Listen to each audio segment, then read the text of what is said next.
주중에 한국에서 오랫동안 알고 지냈던 그 한 분이 전화가 왔습니다. 어떻게 전화번호를 알고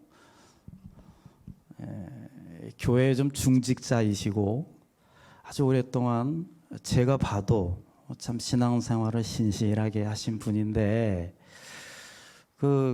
갑자기 몸이 안 좋아서 병원을 갔는데 결과가 썩 좋지 않은 거예요.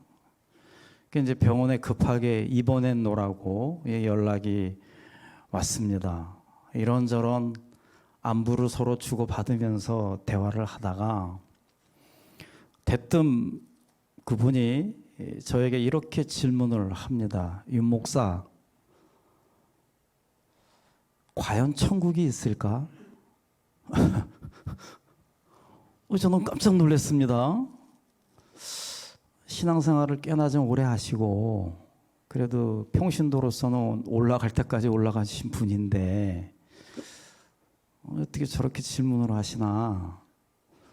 펴낼 수는 없잖아요. 그러면서 아이고 왜 그러시냐고 이렇게 얘기하면서 다시 저한테 물어봅니다. 과연 천국이 있을까? 제가 안 되겠더라고요. 그때는 또 이 목사라는 게 또 확 이게 올라오니까 제가 단호하게 말씀을 드렸습니다. 사람은 눈에 보이는 육신과 눈에 보이지 않는 영혼이 하나가 되어서 내 한 몸을 이루고 있습니다. 육신은 그냥 흙으로 만들어졌기 때문에 나중에 다 흙으로 돌아가서 썩어져서 그냥 없어집니다.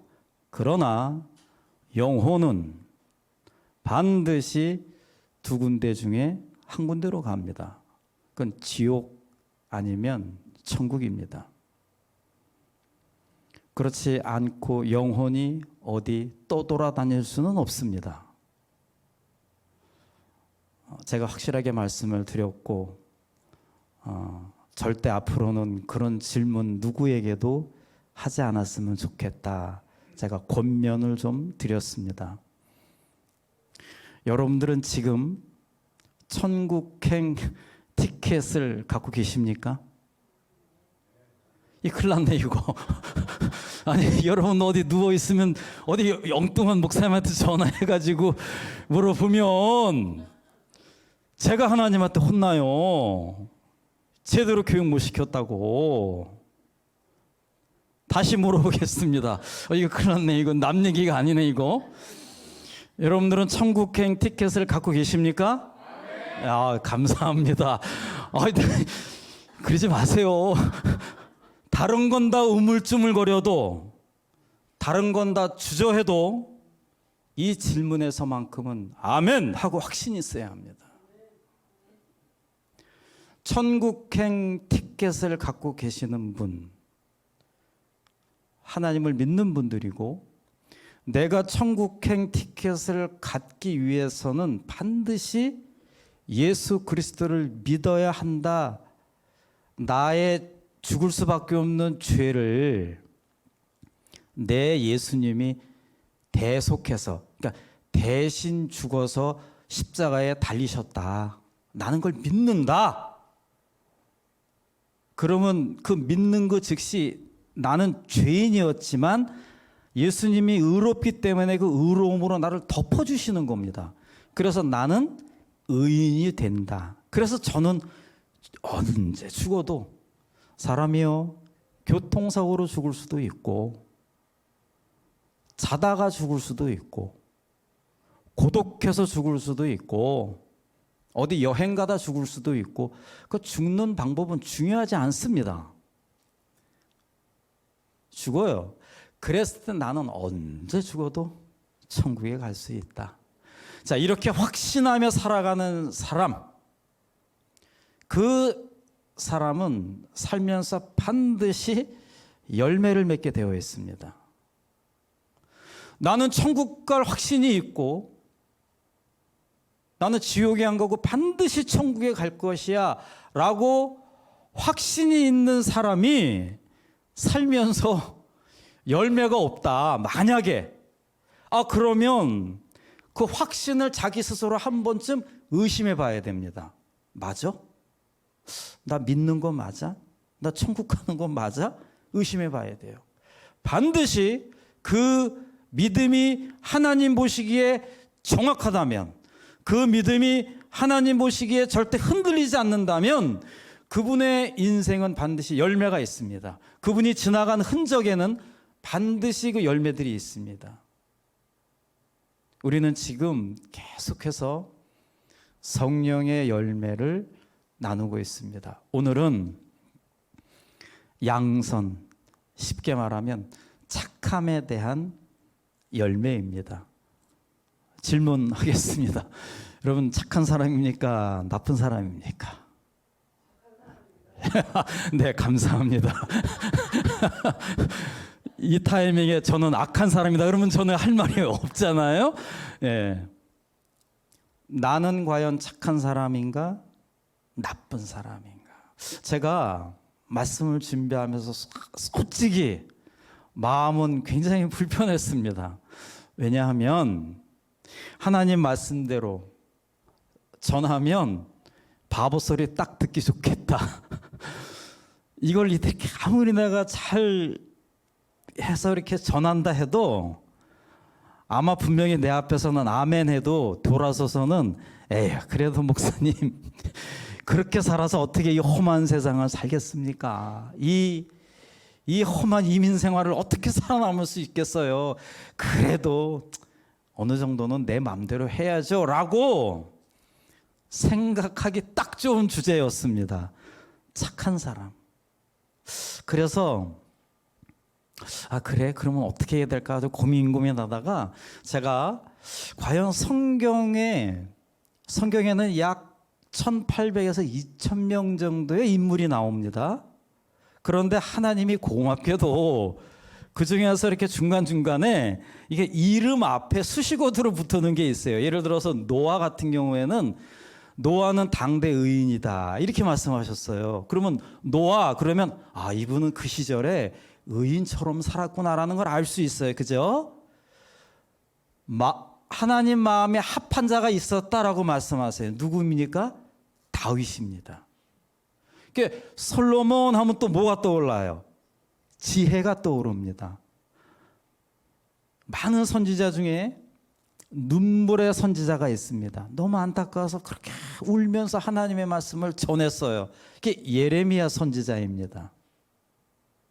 이렇게 하나님은요, 이렇게 수식어들을 놓는데요.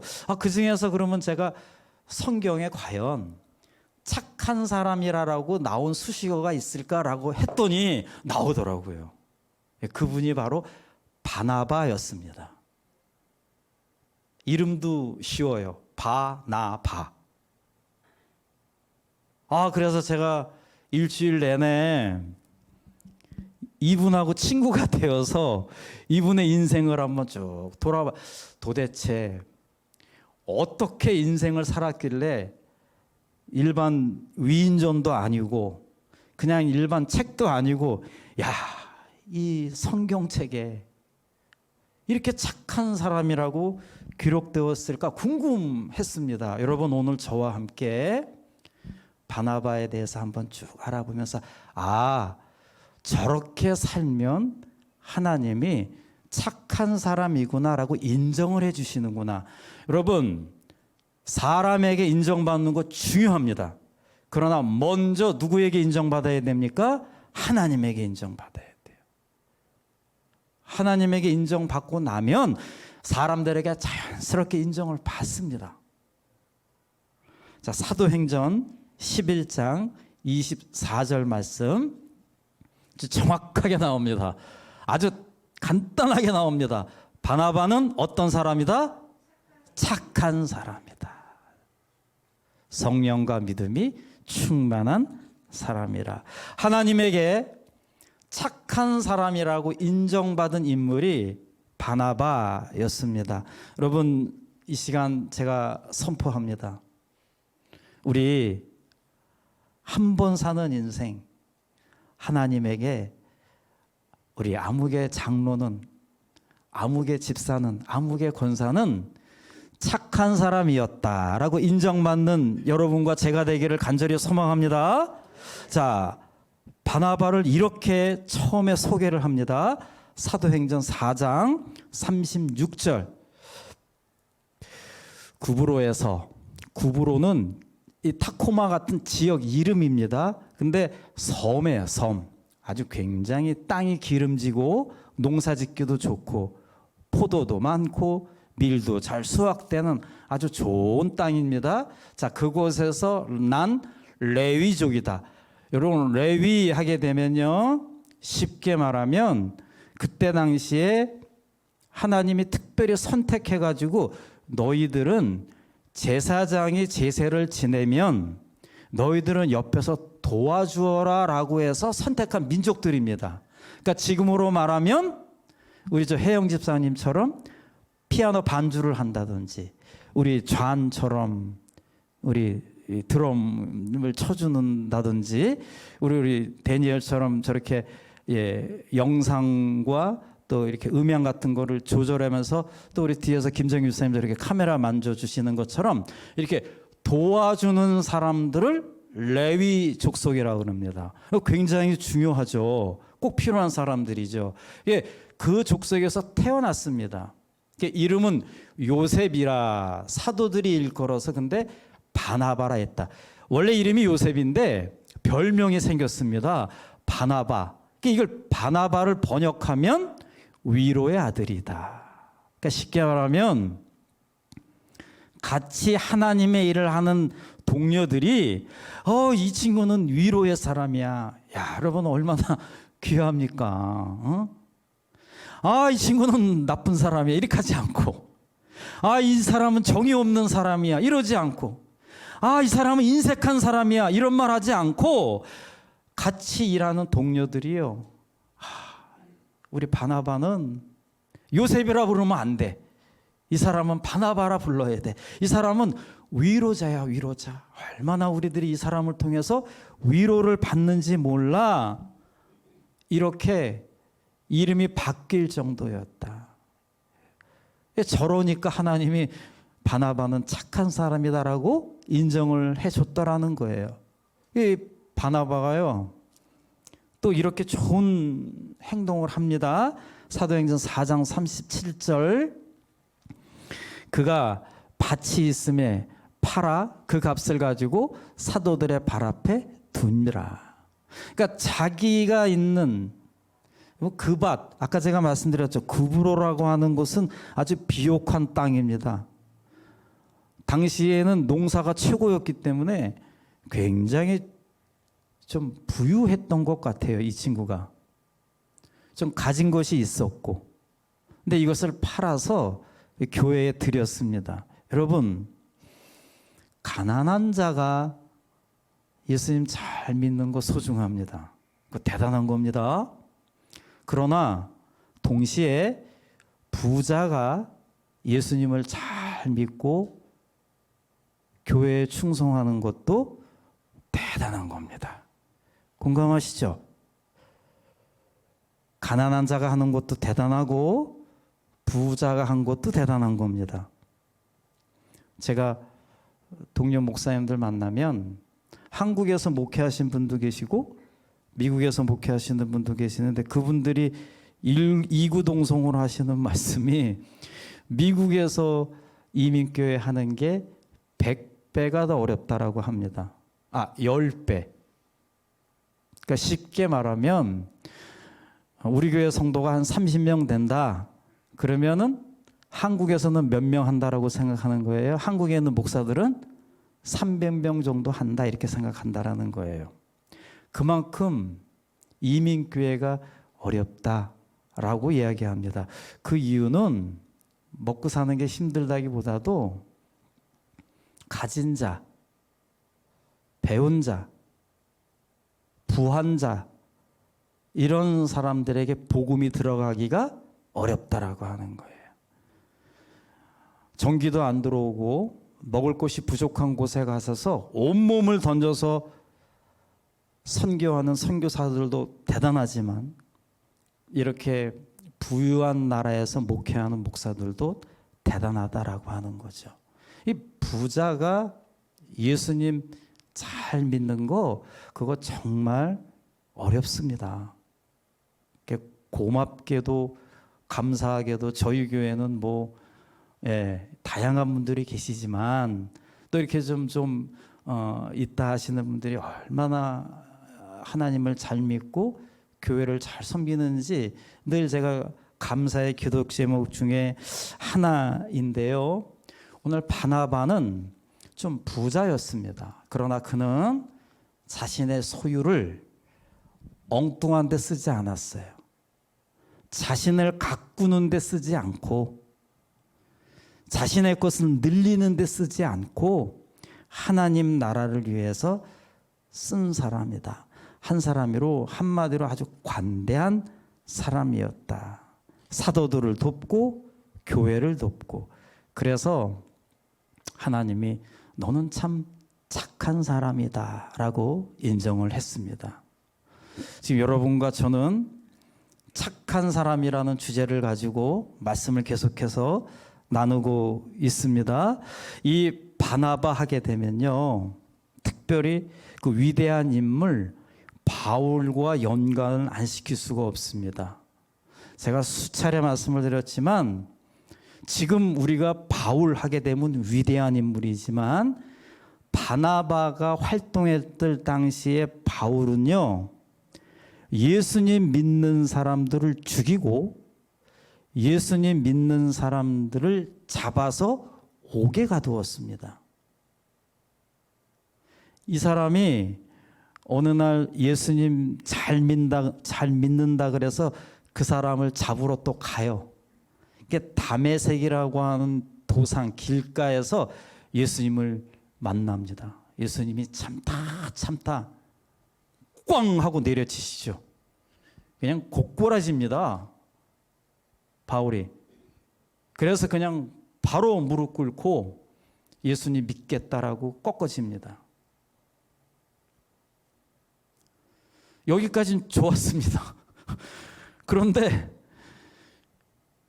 그래서 바울이 이제 슬그머니 어느 곳에 가서 충격받아가지고 멍하고 있는데 하나님이 제자들에게 가라 그래요.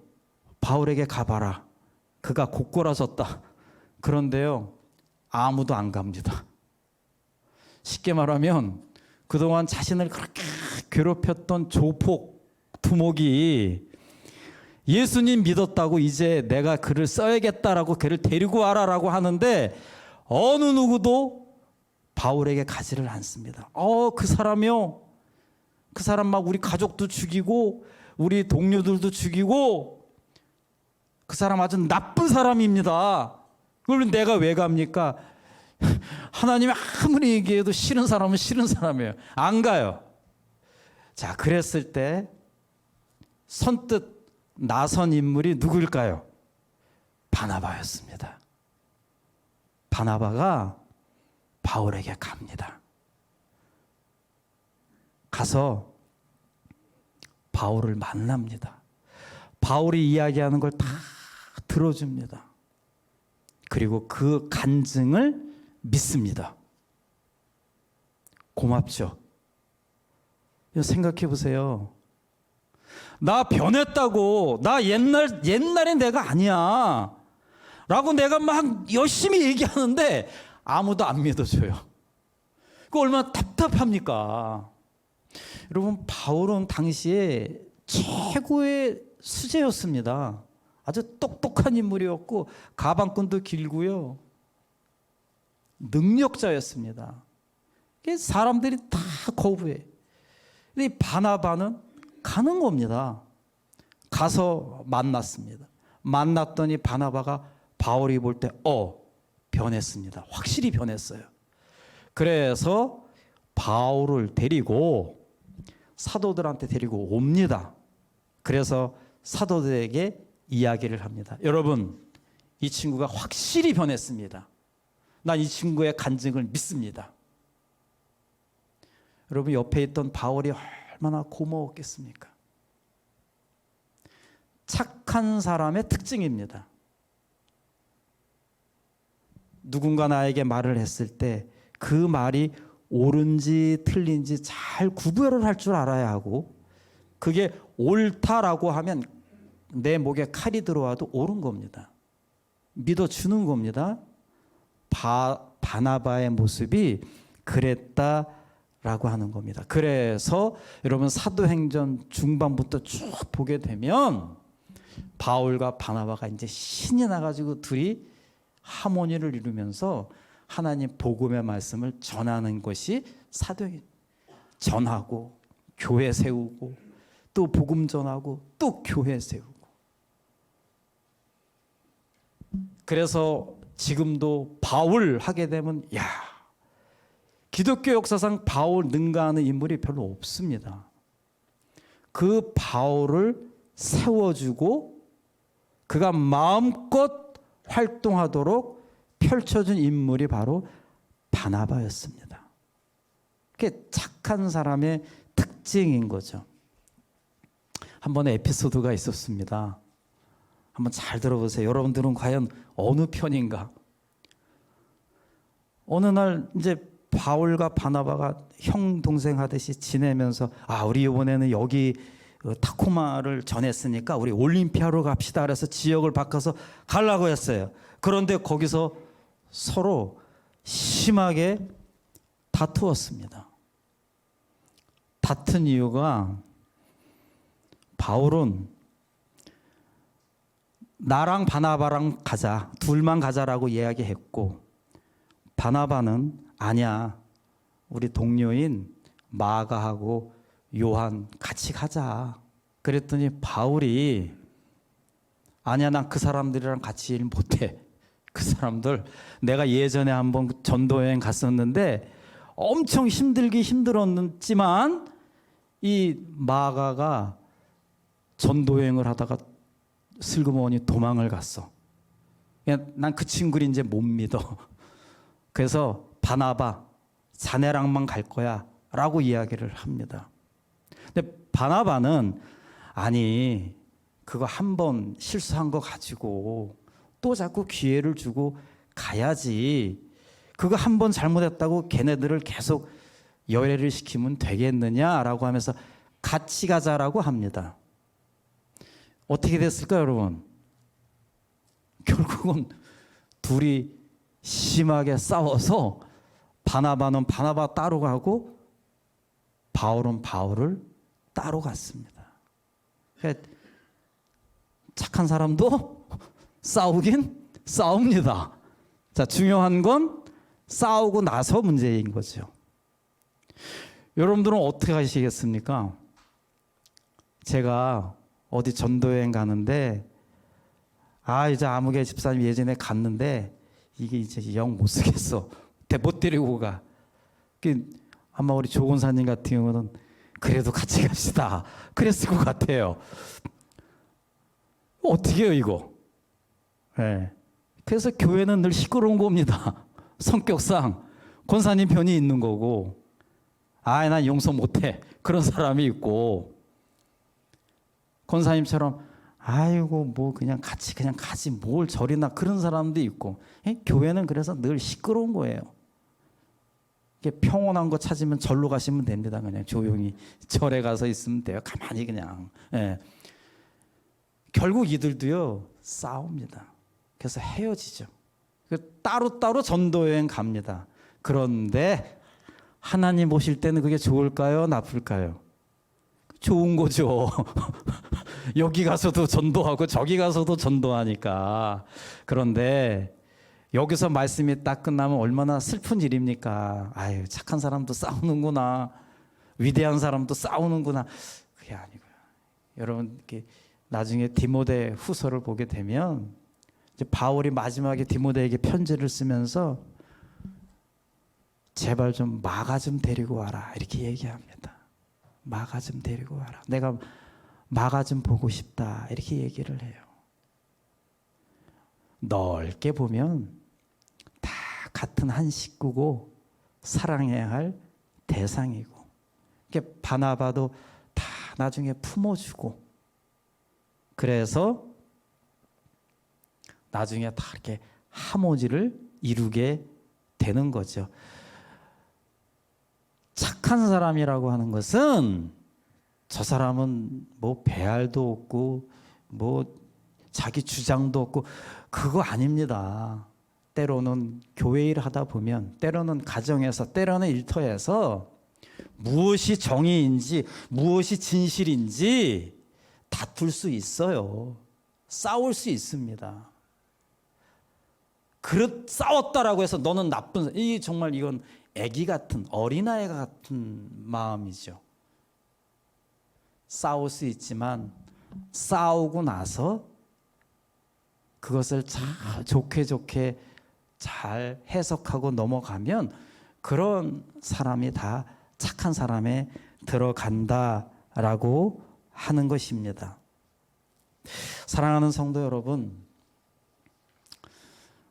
착한 사람은 멀리 있지 않습니다. 여러분 가까이에 있습니다. 제가 말씀을 마무리하면서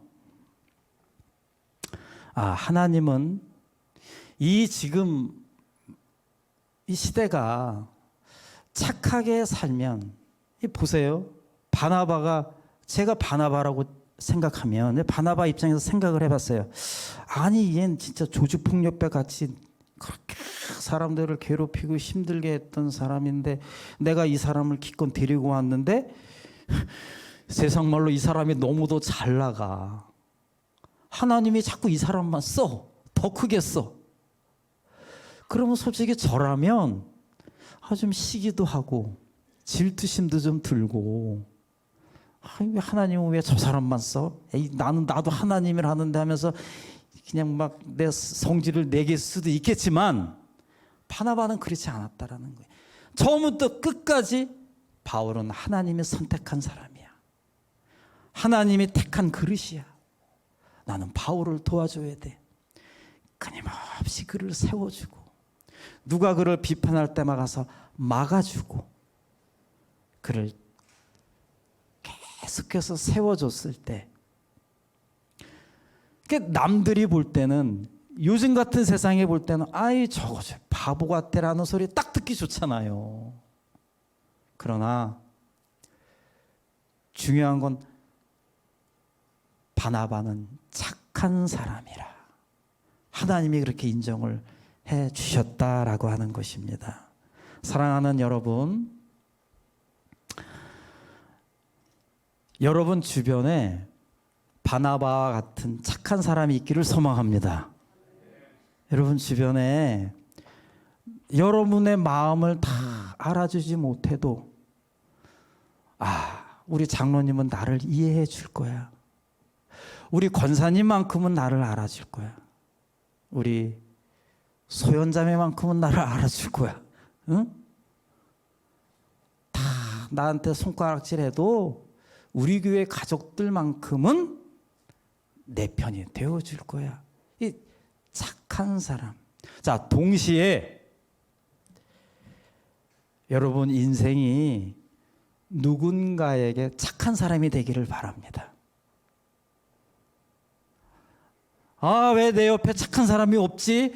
그러면 그 말은 나는 착한 사람이 아니야 라는 건 똑같은 거예요. 맞죠?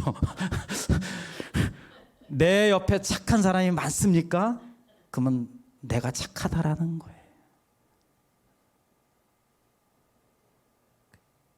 내가 착하게 누군가에게 이렇게 착한 열매로 대해주면 내가 복을 받고, 내가 복 받는 그 이상으로 하나님이 나에게 복을 주십니다.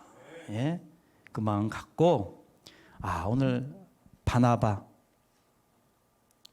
자신의 가진 것들을 나눠줄 줄 알고 쓸 줄을 아는 거예요. 사람이 보는 것도 중요한데요, 쓸 줄을 알아야 돼요. 단 일부를 써도 쓸 줄을 알아야 돼요. 지혜롭게.